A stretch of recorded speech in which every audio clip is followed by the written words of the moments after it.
Way out at the edge of the world, adrift in the vastness of the South Pacific, there's a land. A land forged in volcanic fire and then sealed off by the sea for millions of years. It's a place of incredible extremes, where landscapes that feel ancient, almost prehistoric, meet a culture that is young and always changing. This is Aotearoa. This is New Zealand. So if you really want to understand this place, you have to ask, what happens when a piece of land spends 80 million years completely alone? What kind of world does that create? And what happens when that incredible solitude is suddenly and forever broken? Our story doesn't start with people. It starts with the land itself. An unbelievably epic story of geological violence, where an entire continent was pushed up from the seafloor, only for most of it to sink right back, leaving just the jagged, spectacular peaks that we see today. And that violent creative energy, it's still there. New Zealand sits right on the ring of fire.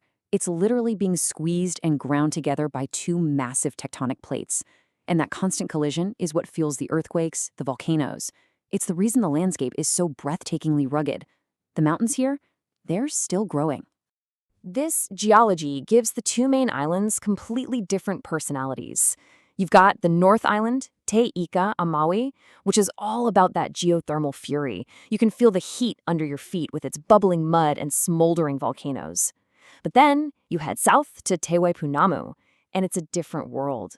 It's dominated by the colossal spine of the Southern Alps, a land of ice, massive glaciers, and impossibly blue lakes.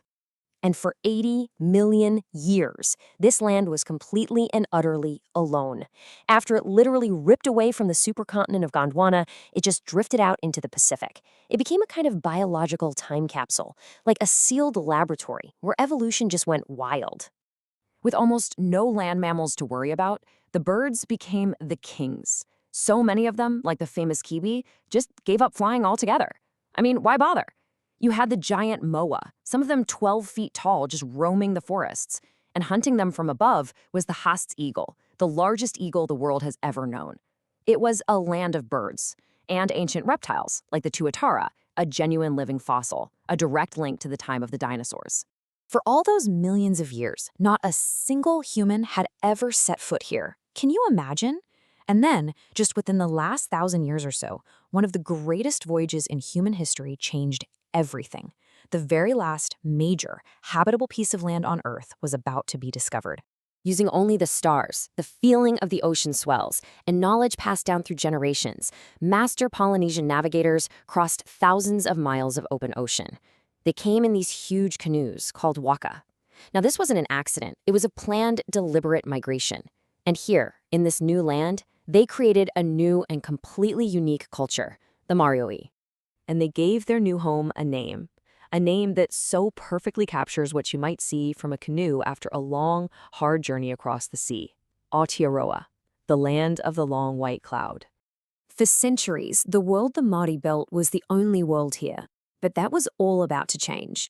Just a few hundred years after they arrived, new sails appeared on the horizon. And they carried things that would reshape the destiny of Aotearoa forever. New technologies, new beliefs, and a new kind of power. The very first encounter in 1642 with the Dutch explorer Abel Tasman, it was brief and violent. But it was Captain James Cook, over a century later, who really put Aotearoa on the map for Europe. After that, a trickle of whalers and missionaries became a flood, which led almost inevitably to the year 1840, and the signing of a document that would define the nation to this day. But even before that treaty was signed, two European imports had already turned Maori society upside down. First, the humble potato. It allowed tribes to grow food surpluses, which meant they could support warriors for long campaigns. But it was the musket that became the real agent of chaos. It kicked off the Musket Wars, a brutal, decades-long arms race between tribes that unleashed unimaginable destruction and completely redrew the map of power across the islands. So when the Treaty of Waitangi was finally signed, it was built on a huge misunderstanding, a gap in translation that became a chasm. In the English version, Māori chiefs gave up their sovereignty to the British Crown. But in the Māori version they read and signed, the word used was kawanatanga, governorship.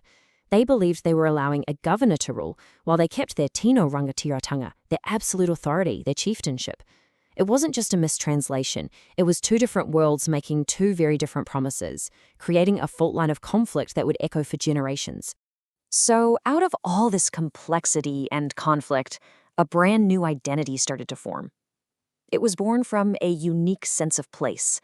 I mean, being so far away from the old world, New Zealand started to see itself as a kind of social experiment, a place where you could try to build a new, better kind of society. And this wasn't just talk. They actually did it. In 1893, in a move that absolutely shocked the world, New Zealand became the first self-governing nation on Earth to give all women the right to vote. Then, just 1 year later, they did it again, establishing a guaranteed minimum wage. Right at the edge of the British Empire, this little country was weaving a bold, progressive thread into its national identity. And today, that national fabric is this rich, complex tapestry. You see, it was founded on that bicultural relationship between Maori and Europeans, but waves of immigration have added all these vibrant new threads. People from all over Asia and the Pacific have reshaped the country, especially the cities, making it a truly multicultural society. That's why those percentages add up to more than 100, because people can and do identify with more than one heritage. So, with all this diversity, you have to wonder, what holds it all together? Well, there's this fierce belief in something called a Kiwi identity. It's kind of hard to pin down. It's a unique mix of Maori heritage, British institutions, and this rugged, do-it-yourself spirit that was really forged by the land itself. And that really brings us to what New Zealand is today. It's a nation that's not defined by just one thing, but by a whole series of fascinating, dynamic contrasts.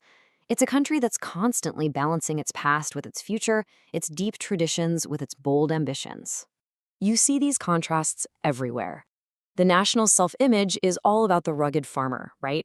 But most of the population lives in cities. For decades, the economy was fiercely protected, and now it's one of the most free trade economies in the world. It's a nation founded on a bicultural treaty, now trying to be a truly multicultural society. Even in sports, the national obsession with rugby, a colonial import, now shares the stage with the powerful comeback of Polynesian canoe racing, or Wakana Ema. So this is the heart of the New Zealand story. It is a land of unbelievably ancient geology, home to a culture with some of the deepest and most skilled navigational routes on the entire planet. And yet, at the same time, it's one of the youngest countries in the world in terms of human history. Its national identity feels fresh, like it's still being figured out. Its character is all tied up in these wild, rugged landscapes, and this ideal of tough, self-reliant people who can fix anything with a piece of wire. But it's also a fiercely progressive nation. A small country that has always punched above its weight, being a voice for social change and for peace on the world stage. Ancient and young, rugged and progressive, isolated, and yet somehow deeply connected to the rest of the world. That's the enduring paradox of Aotearoa, a nation shaped by fire and by water, always navigating its one-of-a-kind heritage in a fast-changing world, always looking out to the horizon and asking, what's next?